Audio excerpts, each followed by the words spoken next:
Pour ma remise de diplôme, mes parents m'ont offert, de notre part à tous, une lettre de désaveu. Ma mère l'a annoncé dans un restaurant ridiculement cher, en faisant glisser une épaisse enveloppe blanche sur la table. Ma sœur était assise en face de moi, son téléphone posé, diffusant ma réaction en direct pour que ses fans sur Internet obtiennent des vues par pitié à peu de frais. Je les ai regardés tous les trois, attendant que je pleure et que je supplie. Au lieu de cela, j'ai simplement souri, les ai remerciés, ai pris leurs papiers inutiles, et ai révélé mes propres documents, mon brevet de 5 millions de dollars et mon nouveau titre de cadre supérieur. Ils n'avaient absolument aucune idée de ce que j'avais déjà accompli dans leur dos. Je m'appelle Mav, j'ai 23 ans, et jusqu'à cette nuit-là, j'étais le fantôme invisible qui hantait la maison de ma propre famille. Mais revenons un instant à cette table, juste pour planter le décor. Le restaurant s'appelait Lucille. C'était le genre d'endroit avec de lourds couverts en argent, des lustres en cristal qui ressemblaient à des cascades gelées, et des serveurs qui vous jugeaient en fonction de la marque de vos chaussures. Il faisait glacial à l'intérieur, mais pas à cause de la climatisation. C'était l'énergie froide et morne qui émanait de ma famille. Ma mère, Pénélope, a fait glisser cette épaisse enveloppe blanche texturée sur la table en acajou poli. Cela a produit un léger grincement qui semblait plus fort que la musique classique jouant en arrière-plan.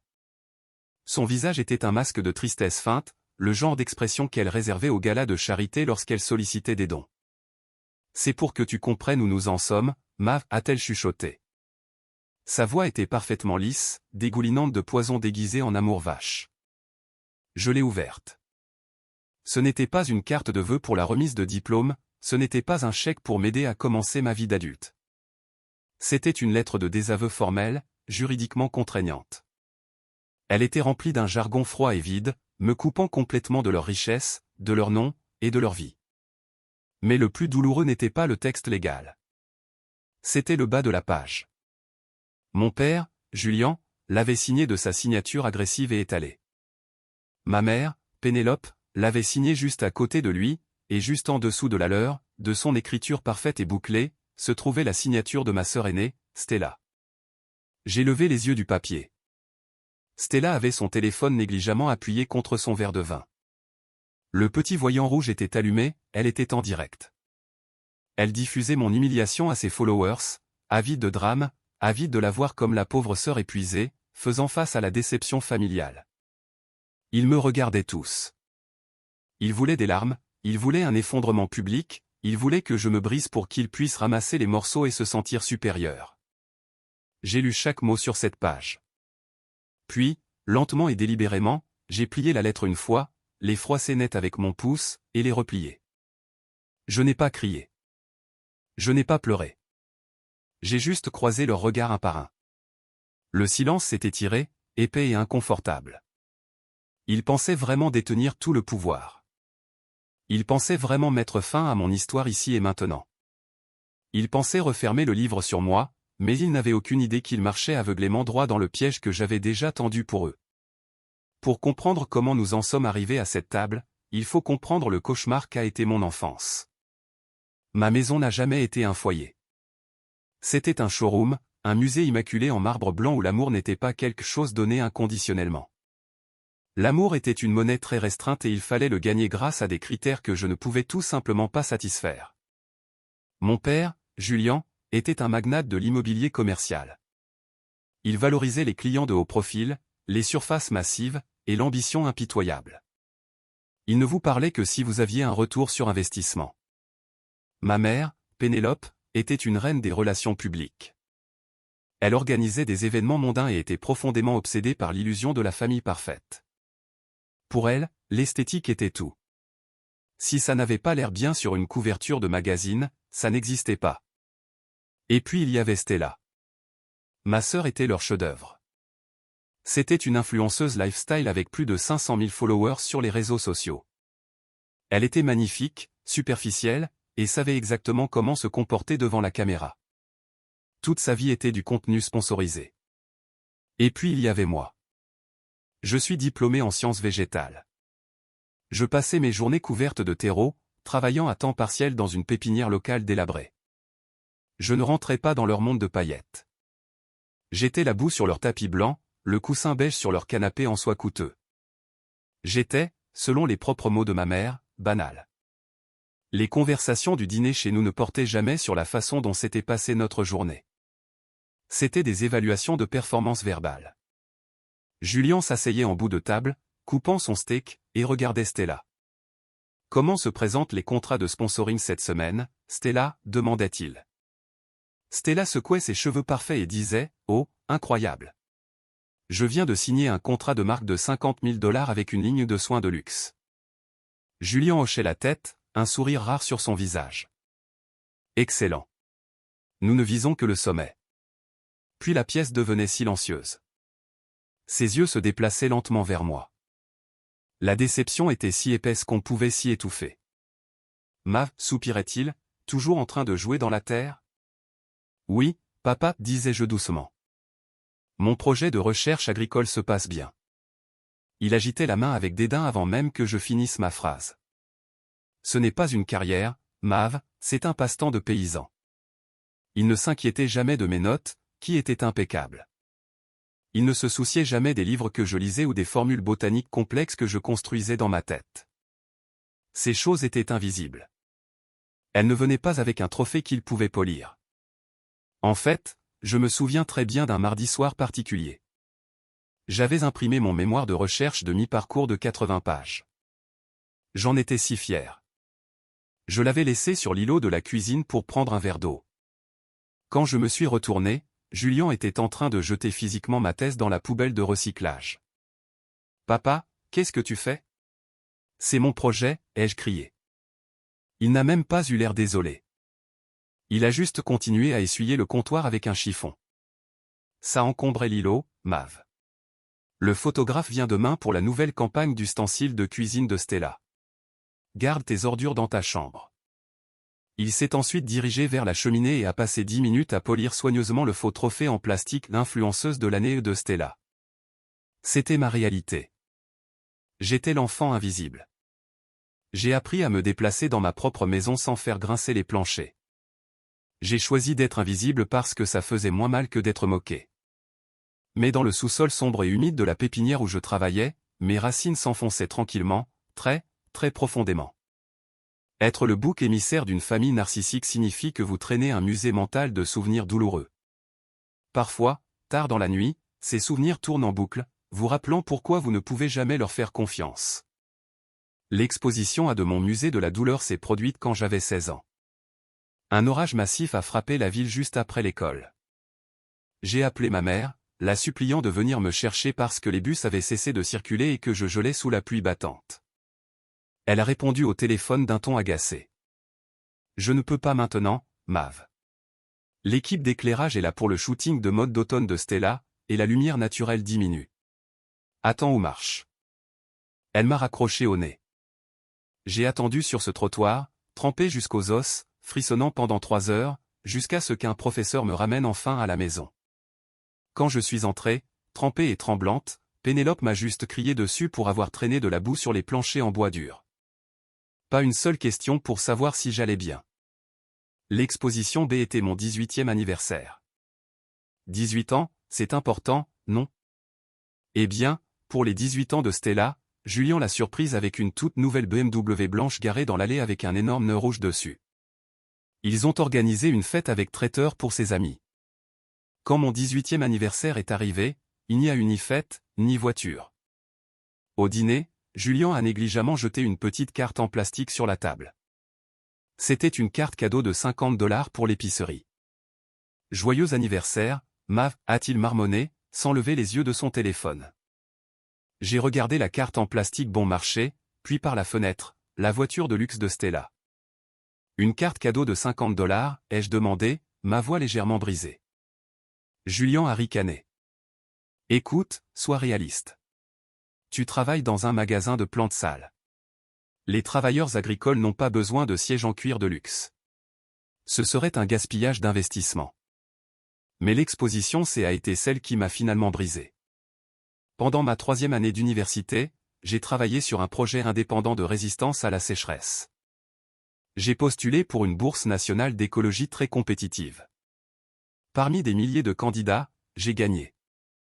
C'était une bourse de recherche de 80 000 $. C'était énorme. C'était une validation.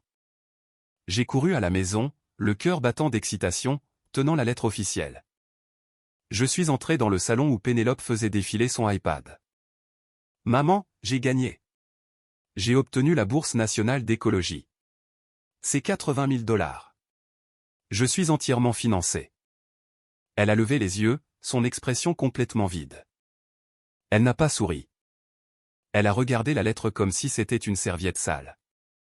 Écologie, a-t-elle dit en plissant le nez. C'est celle où tu pèles de la terre et tu regardes les vers? C'est de la science agricole, maman. C'est énorme. On peut publier ça? Pénélope a soupiré lourdement et est retournée à son écran. S'il te plaît, Mav, ne poste pas ça. C'est embarrassant. Nos amis envoient leurs enfants à la faculté de droit et de médecine. Je ne vais pas me vanter auprès de mon club que ma fille est une jardinière professionnelle. Garde ça pour toi. Elle a refusé de le reconnaître. Cette nuit-là, j'ai entendu le clic du verrou dans mon cœur. La dure et froide vérité s'est installée sur moi. Leur attention était une monnaie, et ils m'avaient mis en faillite il y a longtemps. J'ai réalisé que je ne gagnerais jamais leur jeu. Alors, j'ai arrêté de jouer. Il était temps pour moi de commencer à imprimer mon propre argent. La semaine de la remise des diplômes est enfin arrivée. Sur le campus, les étudiants faisaient sauter le champagne, prenaient des photos près de la fontaine et serraient dans leurs bras leurs fiers parents. Moi, j'ai juste gardé la tête baissée, terminé mes derniers examens et suis allé directement à mon service à la pépinière. Chez moi, la semaine de la remise des diplômes n'était pas à mon sujet. C'était à propos de Stella. Elle était sur le point d'atteindre 1 million de followers sur son compte principal de médias sociaux. Toute la maison était en état de préparation chaotique. Pénélope avait engagé des traiteurs, commandé d'énormes arches de ballon et réservé une équipe de tournage professionnelle pour capturer le moment où le compteur atteindrait le million. Ma remise de diplôme n'était qu'une date gênante sur le calendrier, un inconvénient mineur qui se mettait en travers de la célébrité Internet de Stella. 3 jours avant la cérémonie de remise des diplômes, mon téléphone a vibré dans ma poche alors que je portais un lourd sac d'engrais. C'était un message de groupe de ma mère. Ce n'était pas un message de félicitations. C'était juste un lien de réservation automatique pour un restaurant appelé Lucille. Lucille est notoirement exclusive. C'est le genre d'endroit où un seul steak coûte plus que mon budget hebdomadaire d'épicerie. Sous le lien, Pénélope avait tapé un ordre froid, dîner de remise des diplômes. Vendredi à 19 h. Ne soyez pas en retard et portez quelque chose qui ne sente pas la boue. J'ai soupiré, sentant le nœud familier de l'anxiété se serrer dans mon estomac. J'ai cliqué sur le lien pour confirmer l'heure, mais l'écran de confirmation s'est chargé et mes yeux se sont fixés sur une ligne de texte spécifique, réservation pour Julien. Taille du groupe, 3. J'ai arrêté de marcher. J'ai fixé l'écran. Taille du groupe, 3, pas 4. 3. Julien. Pénélope. Stella. J'ai rafraîchi la page, pensant que l'Internet avait un bug. 3. J'ai fermé l'application et l'ai rouverte. 3. Mon cerveau a essayé de trouver des excuses. Peut-être qu'ils avaient réservé une table séparée pour moi? Non, c'était stupide. Peut-être que quelqu'un ne venait pas? Non, il ne manquait jamais une occasion de se montrer à Lucille. C'était un choix délibéré. Ce n'était pas une erreur. J'ai fait une capture d'écran. Mes mains tremblaient, mais ce n'était pas de tristesse. C'était une réalisation froide, nette, limpide. J'ai envoyé un SMS privé à ma mère, « Maman, je viens de voir le lien de réservation. Il est indiqué groupe de 3. C'est une faute de frappe ?» J'ai fixé l'écran. Les 3 petits points sont apparus, indiquant qu'elle tapait. Puis les points ont disparu. Le message est devenu « Pas de réponse ». 10 minutes se sont écoulées. Rien. Le silence de son téléphone était plus fort qu'un coup de feu. 20 minutes plus tard, j'ai reçu un SMS de Stella, « Oh mon Dieu, Mav, arrête d'être si dramatique. Maman est occupée à préparer ma fête importante. La réservation est juste une erreur de formatage. Le système a probablement bugué. Présente-toi et assieds-toi au bout. C'est ton dîner. » En quelque sorte. Une erreur de formatage. C'était exactement ce que j'étais pour eux. J'étais une faute de frappe. J'étais une ligne de texte qui pouvait être mise en gras, en italique, ou entièrement supprimée. Taille du groupe, 4. Supprimé. Taille du groupe, 3. C'était si propre, si efficace. Et les mots de Stella ont résonné dans ma tête, c'est ton dîner. En quelque sorte. J'étais en quelque sorte un membre de la famille. J'étais un accessoire optionnel dont ils avaient oublié de cocher la case. J'ai renvoyé un SMS à Stella, d'accord. À vendredi. J'allais y aller. J'allais m'asseoir à cette table pour 3 parce que j'étais juste une erreur de formatage pour eux. Mais ils étaient sur le point de découvrir que j'allais formater toute leur existence. Pendant que ma famille pensait que j'étais juste une fille pathétique en train de balayer des sols, je menais en réalité une vie parallèle. Ma vraie maison était au Kendivy, la pépinière délabrée en bordure de ville. Elle sentait la terre humide, le cèdre et l'honnêteté. C'était l'exact opposé du musée blanc stérile dans lequel je dormais. La pépinière appartenait à Cora, une femme coriace d'une 60aine d'années, fumeuse invétérée, avec de la terre sous les ongles et un cœur en or massif. Elle fut la première personne de ma vie à regarder mes bottes boueuses et à me dire qu'elles étaient un signe de travail acharné, et non une disgrâce. Et puis il y avait Declan. Declan était un autre étudiant diplômé du programme d'analyse de données. Il était socialement maladroit, vivait pratiquement de café noir, et pouvait lire les schémas de données comme un voyant lit les paumes. Il faisait du bénévolat à la pépinière juste pour s'éloigner de ses écrans d'ordinateur. Ensemble, nous 3 avons gardé un secret massif caché dans la serre arrière humide. Au cours des 2 dernières années, j'avais développé obsessivement un gel organique bioactif retenant l'humidité. Cela semble compliqué, mais l'objectif était simple, aider les cultures à survivre aux sécheresses sévères. Le réchauffement climatique dévastait le secteur agricole, et l'eau devenait un luxe. Mon gel, une fois mélangé au sol, absorbait l'eau comme une éponge microscopique et la libérait lentement directement dans les systèmes racinaires pendant des semaines. Ce n'était pas glamour, c'était salissant. Cela a nécessité d'innombrables nuits blanches, des vêtements ruinés et des centaines d'expériences ratées. Mais je n'ai pas abandonné. J'ai vu le problème, et je savais que mon cerveau pouvait le résoudre. Une nuit, vers 2 heures du matin, sous les lumières fluorescentes vacillantes de la serre, Declan a fait passer les dernières données d'essai sur le terrain via son ordinateur portable. L'air était lourd d'humidité et de tension. Il a appuyé sur la touche entrée et a fixé l'écran pendant 1 minute entière sans cligner des yeux. Mav, a-t-il chuchoté, remontant ses lunettes sur son nez. Ses mains tremblaient réellement. Quoi, ai-je demandé, mon cœur battant la chamade contre mes côtes. Le groupe témoin est mort? Declan a lentement tourné l'ordinateur portable pour que je puisse voir les graphiques lumineux. Non, Mav, ta formule n'a pas seulement maintenu les plantes en vie. Elle a réduit le volume d'eau requis de 40%. 40%. Tu comprends ce que cela signifie? J'ai fixé les chiffres. 40%.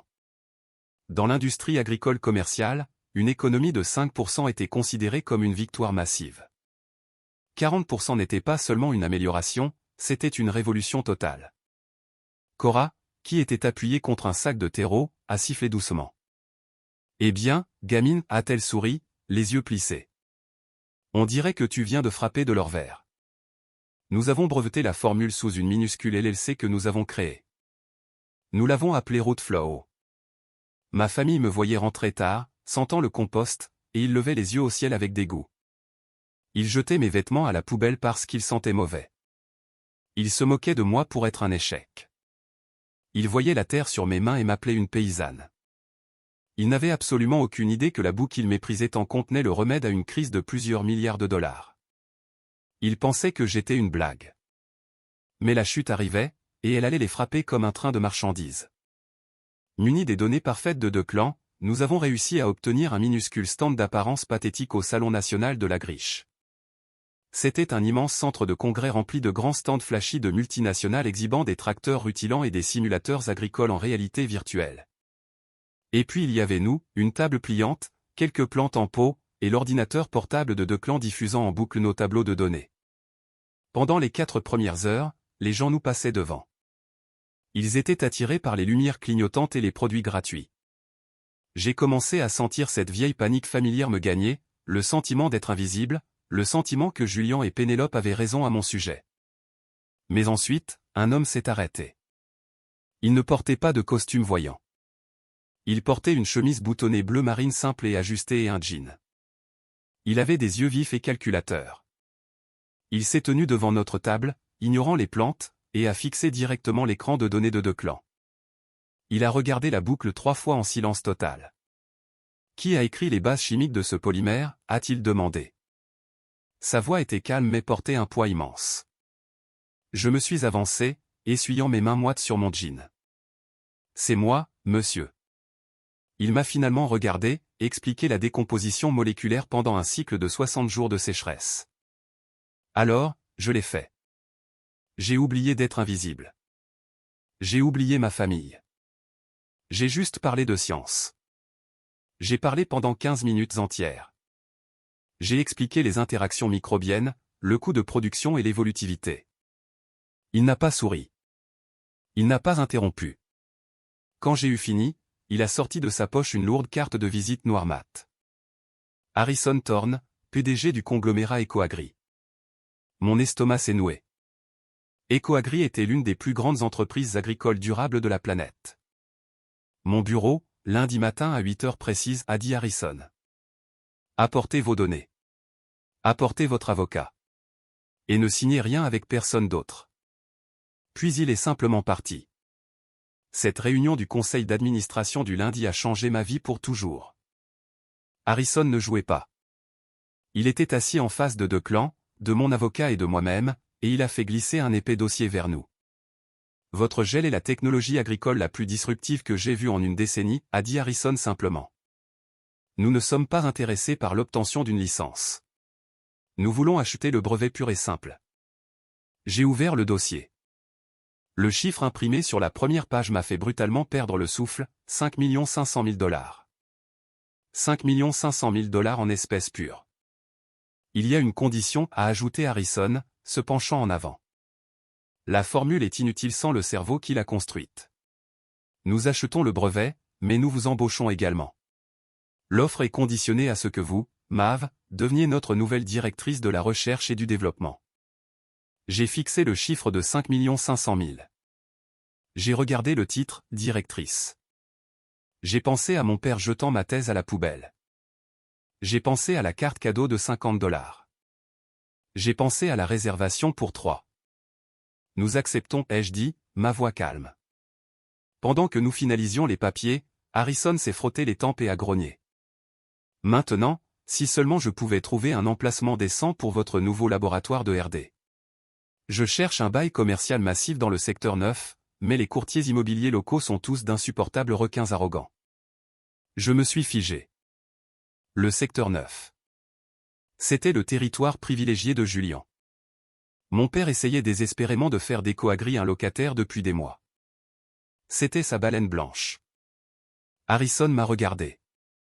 Puisque vous allez diriger le laboratoire, Mav, je vous donne un pouvoir de veto absolu sur le contrat immobilier. Vous choisissez le bâtiment. L'ironie était si cinglante qu'elle m'a presque fait rire aux éclats. J'avais le pouvoir de faire ou de défaire la plus grosse affaire de l'année de mon père. En quittant ce bâtiment, je ne suis pas allé célébrer. Je suis allé directement dans un magasin de fournitures de bureau haut de gamme. J'ai passé devant les dossiers en plastique bon marché et j'ai acheté un classeur en cuir noir lourd et professionnel, le genre que les avocats utilisent. J'ai acheté des protège-feuilles épais. Cette nuit-là, dans le calme de ma chambre, j'ai imprimé le contrat de 5 500 000 $.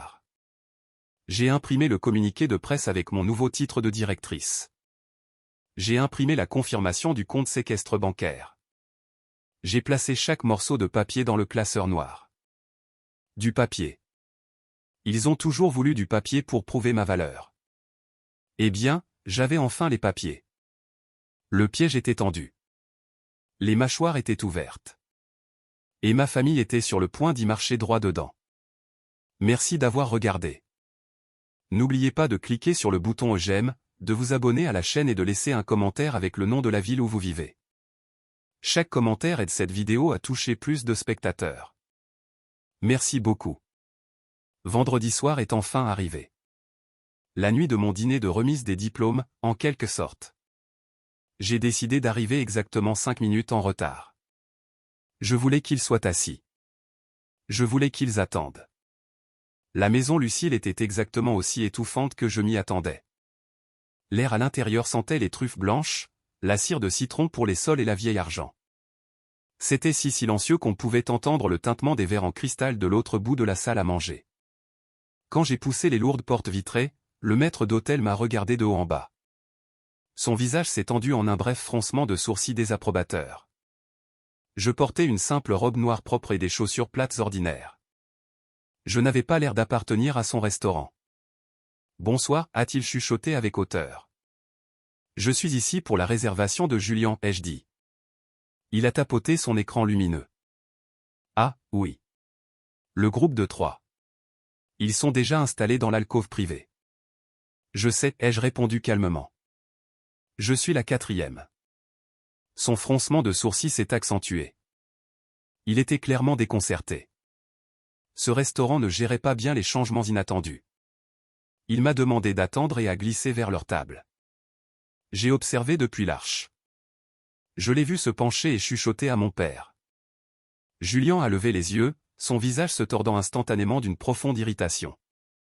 Pénélope a esquissé un sourire serré, faux et en colère au maître d'hôtel et a sifflé quelque chose sous son souffle.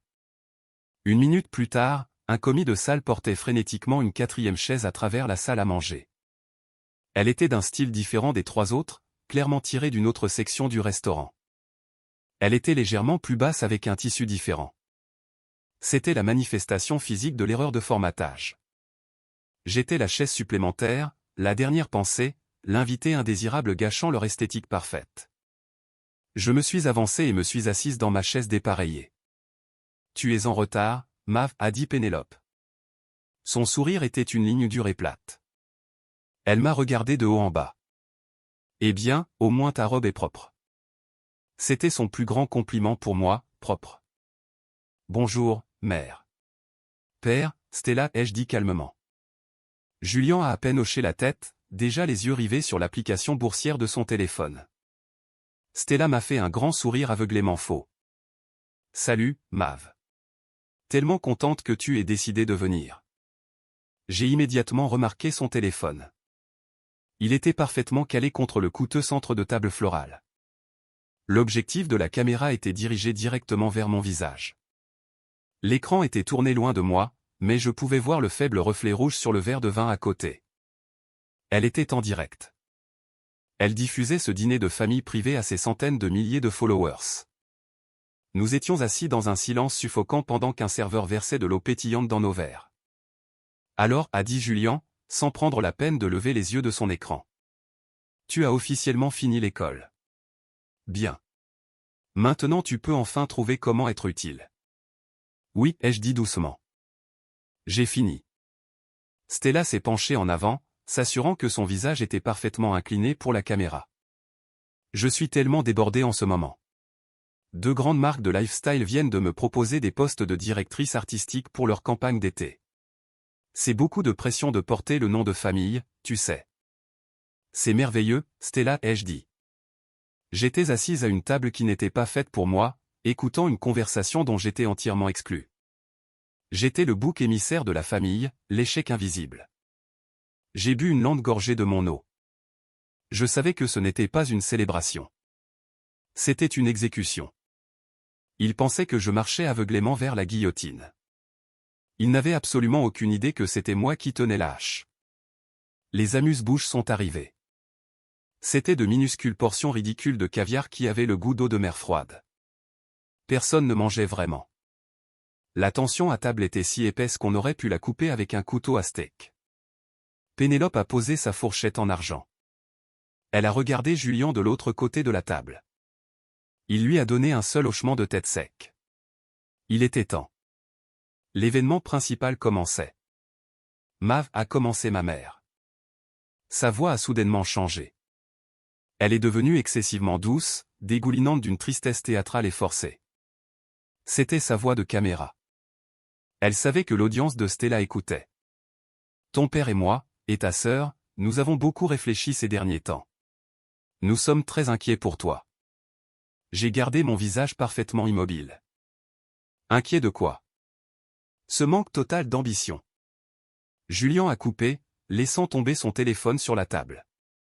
Cette obsession de jouer dans la terre. Nous t'avons donné toutes les opportunités, Mav. Des écoles d'élite, des contacts de la haute société, un milieu aisé, et tu as tout gâché pour être une jardinière au salaire minimum. Je suis une scientifique agricole, l'ai-je corrigé doucement. Il a ricané bruyamment.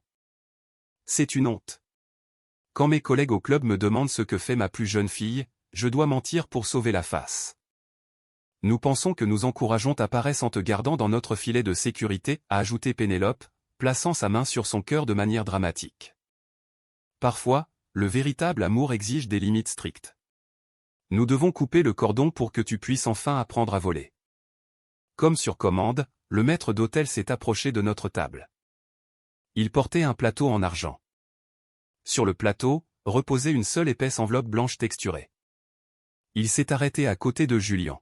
« Monsieur, le document que vous avez demandé. » Julien a agité la main de manière désinvolte. « Donnez-le lui. » Le maître d'hôtel a placé la lourde enveloppe directement sur mon assiette. Mon nom y était tapé en gras, en noir. Stella a subtilement ajusté son téléphone, se penchant plus près pour s'assurer que la caméra captait chaque micro-expression sur mon visage. C'était son grand final, le drame familial toxique ultime servi en direct pour ses followers. Elle voulait les larmes, elle voulait le souffle coupé de dévastation. Elle voulait que je les supplie de pardon. J'ai glissé mon doigt sous le lourd rabat en papier et j'ai brisé le sceau. J'ai sorti un document légal impeccable. J'ai commencé à lire. C'était une lettre de désaveu formelle, juridiquement contraignante. Elle avait été rédigée par les avocats d'affaires coûteux de Julien. Le langage était froid, clinique et absolument impitoyable. Nous rompons par la présente, formellement et irrévocablement, tous les liens familiaux, financiers et légaux. La personne connue sous le nom de Mais n'aura plus aucun droit sur la succession familiale, les fonds fiduciaires, ou le nom de famille, avec effet immédiat à compter de la réception. C'était un effacement total de mon existence. Mais ce ne sont pas les mots qui m'ont blessé. C'était le bas de la page, 3 signatures. Julien, Pénélope, et Stella. Ma propre sœur avait signé un document légal pour me jeter comme une ordure. J'ai lu chaque mot en silence complet. Le restaurant autour de nous s'est estompé. Je pouvais sentir leurs yeux affamés brûler ma peau. Le silence s'est étiré pendant 10 secondes. 20 secondes. J'ai lentement plié le lourd papier en deux. J'ai passé mon ongle le long du pli, produisant un son net et distinct. Je l'ai plié à nouveau. Je ne l'ai pas mis dans mon sac à main. Je l'ai posé délicatement à côté de mon verre d'eau. Puis j'ai levé les yeux. J'ai regardé droit dans les yeux arrogants de Julien. J'ai regardé la fausse moue compatissante de Pénélope. J'ai regardé le sourire cruel et impatient de Stella. J'ai joint mes mains sur la table, j'ai pris une profonde inspiration et j'ai prononcé 2 mots qui ont glacé leur sang, merci. Ma voix était incroyablement calme, claire et régulière. Elle résonnait légèrement dans l'alcôve tranquille. La réaction fut instantanée. La fausse tristesse théâtrale de Pénélope vola en éclats. Sa bouche s'ouvrit dans une confusion totale. Les yeux de Julien s'écarquillèrent, et il se pencha même en avant, les sourcils froncés. « Quoi ? Qu'est-ce que tu viens de dire » demanda Julien, sa voix perdant son ton arrogant. Stella fronça les sourcils, son sourire parfait d'influenceuse disparaissant. Elle jeta un coup d'œil à l'écran du téléphone, paniquée que le scénario ne tienne plus. « Ce n'est pas drôle, Mav. Tu es sous le choc ?» « Non, dis-je doucement.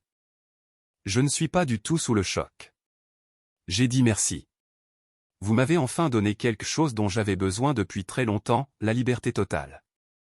Nous venons de te désavouer légalement, idiote, siffla Stella, sa voix montant en flèche de panique. C'est sérieux. Je sais, répondis-je. C'est la chose la plus honnête que vous ayez jamais faite pour moi et cela rend la suite tellement plus facile. J'ai tendu le bras vers le sol et j'ai ramassé mon lourd classeur en cuir noir. Je l'ai levé haut et l'ai laissé tomber en plein centre de la table en acajou. Le claquement lourd et autoritaire du classeur heurtant le bois a traversé l'ambiance calme du restaurant comme un coup de feu. Il était épais. Il était intimidant. Il était tellement plus lourd que leur mince enveloppe blanche. Julien l'a regardé comme si c'était une bombe. Qu'est-ce que c'est ? Encore un de tes petits rapports sur l'agriculture ? D'une certaine manière, Oui, ai-je souri froidement. J'ai tendu le bras et j'ai ouvert les anneaux métalliques. Puisque nous mettons toutes nos cartes sur table, et puisque nous sommes si profondément préoccupés par la paperasserie ce soir, j'ai pensé que je partagerais la mienne. J'ai sorti la première page de sa pochette en plastique et je l'ai fait glisser sur la table vers Julian. C'était le communiqué de presse officiel. Julian l'a ramassé. Il a cherché ses lunettes de lecture dans sa poche de veste. Ses mains, habituellement si fermes et autoritaires, tremblaient légèrement. Il a commencé à lire à voix haute, sa voix baissant jusqu'à un murmure confus et essoufflé, pour publication immédiate. Le conglomérat EcoAgri acquiert Rootflow Technologies. Il s'est arrêté. Il m'a regardé, le visage pâle. Qu'est-ce que Rootflow? C'est ma société, ai-je dit simplement. Tu n'as pas de société, a claqué Pénélope. Tu balais les sols dans un magasin de plantes. Julian l'a ignoré. Ses yeux sont revenus au papier. Il a continué à lire. EcoAgri acquiert Rootflow pour 5 500 000 $. La fondatrice, Mav, nommée nouvelle directrice de la recherche et du développement. Le papier a flotté de ses mains tremblantes et a atterri sur la table. C'est une blague, a respiré Julian. C'est un faux document. Je n'ai pas cligné des yeux. J'ai pris le classeur et j'ai sorti le contrat d'acquisition légale de 50 pages. J'ai tourné à la toute dernière page. J'ai pointé le coin inférieur droit. Vous connaissez la signature d'Harrison Thorne, n'est-ce pas, Julian? Vous avez regardé ses profils d'entreprise pendant des mois en essayant de le convaincre de louer votre bâtiment. Julian s'est penché. Il a fixé l'encre audacieuse et indéniable du PDG milliardaire. Il a commencé à trembler, pas seulement une légère secousse nerveuse. Tout le haut de son corps vibrait. 5 500 000, a-t-il murmuré pour lui-même. En espèces pures. J'ai sorti le troisième document. Et ceci est mon contrat d'emploi, directrice de R&D. Mon salaire de départ est de 250 000 $ par an. Mais ce n'est pas le meilleur. Je me suis penché plus près de la table, croisant le regard de mon père. Harrison cherche un nouvel espace de laboratoire massif dans le secteur 9. Et en tant que nouvelle directrice, il m'a donné un pouvoir de veto absolu sur le bail immobilier. Le visage de Julian est devenu de la couleur de la cendre humide. Le secteur 9 était son territoire. Le bail d'EcoAgri était sa baleine blanche. Il avait pratiquement supplié l'assistant d'Harrison pour une réunion pendant 6 mois. Et maintenant, la gardienne du plus grand contrat immobilier de toute sa carrière était la fille qu'il venait de jeter légalement à la poubelle. Mais le cauchemar pour ma famille ne faisait que commencer. Un silence total, suffocant, et brisé s'est abattu sur la table. Tous les trois me fixaient. Ils me regardaient vraiment pour la première fois de ma vie et ils ne reconnaissaient pas la femme assise en face d'eux. Le bouc émissaire était mort. La directrice millionnaire les regardait en retour. Puis le chaos a commencé. Pénélope fut la première à craquer. Sa voix devint un gémissement aigu et désespéré. Mav. Oh mon Dieu, Mav. Pourquoi ne nous as-tu pas dit? Nous n'avions aucune idée. Je sais que vous ne saviez pas, dis-je, ma voix dure comme le diamant. Parce que vous n'avez jamais pris la peine de demander. Vous n'avez jamais regardé au-delà de la saleté sur mes chaussures pour voir la science que je construisais. Pénélope a tendu le bras sur la table, ses mains parfaitement manucurées essayant désespérément de saisir les miennes. Des larmes coulaient sur son visage, ruinant son maquillage coûteux, mais ce n'étaient pas des larmes de regret. C'étaient des larmes de pure cupidité. Elle pleurait pour les 5 millions de $ dont elle venait de se priver légalement. Chérie, s'il te plaît. La lettre de désaveu, c'était juste un test.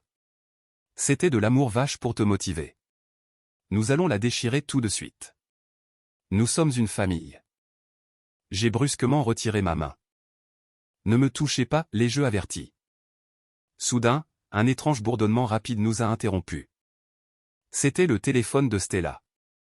Il vibrait si fort contre le verre de vin qu'il tintait. Stella a attrapé le téléphone.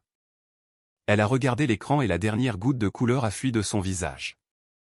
Elle avait l'air d'aller vomir. Le direct. Elle avait laissé le direct en marche pendant tout ce temps.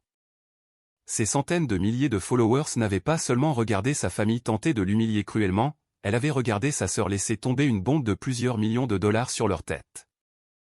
Ils avaient entendu les montants exacts. Ils avaient entendu le désespoir cupide de Pénélope.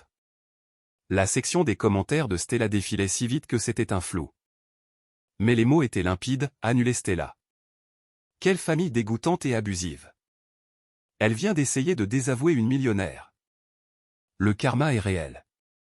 Je me désabonne tout de suite. Ordure toxique. Les mains de Stella tremblaient violemment. Non, non, non, a-t-elle balbutié, tapant frénétiquement sur l'écran en essayant de mettre fin à la diffusion. Les gars, attendez. C'est un malentendu. Ma sœur est juste. Elle est confuse. Mais il était trop tard. Internet n'oublie jamais. Sa vie soigneusement organisée, esthétiquement parfaite et sponsorisée brûlait en direct devant 80 000 spectateurs simultanés. La couronne de l'enfant d'or venait d'être brisée en 1 million de morceaux. Mav, s'il te plaît, a supplié Stella, me regardant avec des yeux sauvages et paniqués. Tu dois leur dire que c'est une blague. Dis à mon chat que c'est une blague. Mes sponsors envoient déjà des messages à mon manager. J'ai regardé son visage s'effondrer. Tu voulais un public pour mon exécution, Stella, ai-je dit froidement. Ne te plains pas maintenant que le public préfère ma performance. Stella a laissé tomber son téléphone sur la table et a enfoui sa tête dans ses mains, laissant échapper un fort et les sanglots. Pénélope hyperventilait, perdant complètement son calme aristocratique. J'ai regardé Julien, l'homme qui vénérait le pouvoir, l'homme qui vénérait l'influence. Il fixait la lettre de désaveu à côté de mon verre d'eau. Il savait exactement ce qu'il avait fait. Il m'avait tendu le bouclier ultime, et je venais de réduire son empire en miettes avec. Le pouvoir dans la pièce avait basculé de manière permanente et violente. Ils n'étaient plus les juges. Ils étaient les accusés, et ils venaient d'être déclarés coupables. Julien a finalement retrouvé sa voix. Ce n'était pas son aboiement arrogant et retentissant habituel. C'était un rauque bas et désespéré. « Mav, assieds-toi. »« Ne nous précipitons pas, a-t-il dit, levant les mains. Il essayait d'affirmer son contrôle, mais ses yeux étaient remplis de panique pure. C'est une énorme quantité de capital. 5 millions de dollars, c'est compliqué. Tu as besoin d'une gestion de patrimoine. Tu as besoin d'un courtier. Laisse-moi gérer le compte séquestre. Laisse-moi intervenir et protéger tes actifs. J'ai ri. C'était un son court et sec. Protéger mes actifs? Tu veux dire comme tu as protégé ma thèse universitaire en la jetant à la poubelle? C'était différent, a-t-il plaidé. Le communiqué des Coag, Mav, tu dois comprendre que le secteur 9 est mon territoire. Si Harrison signe avec ma firme, la commission sauvera nos bénéfices du 4e trimestre. Tu dois approuver mon bâtiment. Nous sommes une famille. J'ai ramassé la lourde lettre de désaveu blanche sur la table. Je l'ai tenue entre 2 doigts, la laissant pendre en l'air. Nous ne sommes pas une famille, Julien. Vous vous en êtes assuré. Vous avez payé un avocat beaucoup d'argent pour vous en assurer. J'ai jeté la lettre sur la table. Elle a atterri directement sur son assiette de caviar intacte. Vous vouliez que je sois effacé. Vous vouliez que je sois une erreur de formatage. Félicitations. Je suis officiellement supprimé de votre système. Je n'ai aucune obligation légale envers votre entreprise immobilière en ruine et je n'ai absolument aucune responsabilité envers ce musée familial brisé et faux. J'ai calmement fermé la fermeture éclair de mon classeur en cuir noir. Je me suis levé. Ma chaise a grincé bruyamment sur le sol en marbre. Mav. Attends, a crié Pénélope, ignorant les regards des riches clients des tables environnantes. Tu ne peux pas simplement nous laisser. Regardez-moi faire, ai-je dit. Je me suis retourné et je suis parti. Je n'ai pas couru. Je n'ai pas regardé en arrière. J'ai juste marché, la tête haute. J'ai passé devant le maître d'hôtel stupéfait, dont la mâchoire touchait pratiquement le sol. J'ai poussé les lourdes portes vitrées de Lucille et je suis sorti dans la ville. L'air nocturne était glacial, mais il était comme le paradis absolu. Il sentait les gaz d'échappement, la nourriture de rue, et la liberté pure et non filtrée. C'était la première vraie bouffée d'air que j'avais prise en 23 ans. Alors que je me tenais sur le trottoir, attendant un taxi, mon téléphone a vibré dans la poche de mon manteau. Je l'ai sorti. L'heure affichée à l'écran était exactement 21 heures. L'embargo médiatique était levé. Mon écran a instantanément été inondé de notifications push. Forbes, EcoAgri acquiert la start-up de technologie anti-sécheresse Rootflow dans un accord massif de plusieurs millions de dollars. TechCrunch, la jeune génie botanique de 23 ans qui vient de révolutionner l'agriculture. LinkedIn explosait. Les emails affluaient. Mon nom, Mav. Pas la fille ordinaire. Pas le bouc émissaire invisible. Mav la directrice. Mav l'innovatrice. Je me tenais sous la lumière d'un réverbère jaune, lisant les gros titres. J'ai jeté un coup d'œil par-dessus mon épaule, regardant à travers les immenses vitres du restaurant. Je pouvais voir leur table au loin. Ils n'étaient plus que des ombres. Julian, la tête entre les mains. Pénélope, essuyant agressivement son maquillage ruiné. Stella, tapant désespérément sur son téléphone, essayant de sauver une carrière déjà morte. Ils étaient piégés à l'intérieur de leur prison froide et coûteuse avec leurs bouts de papier inutiles. Je me tenais dehors, à la lumière, et le monde entier apprenait enfin mon nom. Ils pensaient m'enterrer dans la terre. Ils ne réalisaient pas que j'étais une graine. Je ne suis pas retourné dans ma petite chambre universitaire cette nuit-là. J'ai pris un taxi directement jusqu'à ma nouvelle maison. J'avais déjà signé le bail avec mon avance. C'était un magnifique appartement terrasse minimaliste avec vue sur la ligne d'horizon de la ville. Il était complètement vide, à l'exception d'un matelas sur le sol, de mon ordinateur portable et de quelques cartons, mais il était entièrement à moi. Pas de tapis blanc, pas de faux trophées, juste la paix. Quelques jours plus tard, de clan, Cora et moi avons commandé des pizzas bon marché et nous nous sommes assis par terre dans mon salon vide, buvant de la bière et célébrant. Nous avons trinqué à la boue, aux longues nuits et au taux de rétention d'eau de 40% qui avaient changé nos vies. Ils étaient ma vraie famille. Une semaine après l'incident du restaurant, je suis allé à ma boîte aux lettres. Mélangée aux publicités, il y avait une épaisse enveloppe blanche avec le logo de la maison Lucille Gaufret dans le coin. Je l'ai ouverte. Le gérant du restaurant m'avait renvoyé la lettre de désaveu. Il y avait une petite note autocollante attachée qui disait « Trouvez à votre table après le départ de votre groupe. Nous avons pensé que vous pourriez en avoir besoin pour vos dossiers. » J'ai tenu la lettre.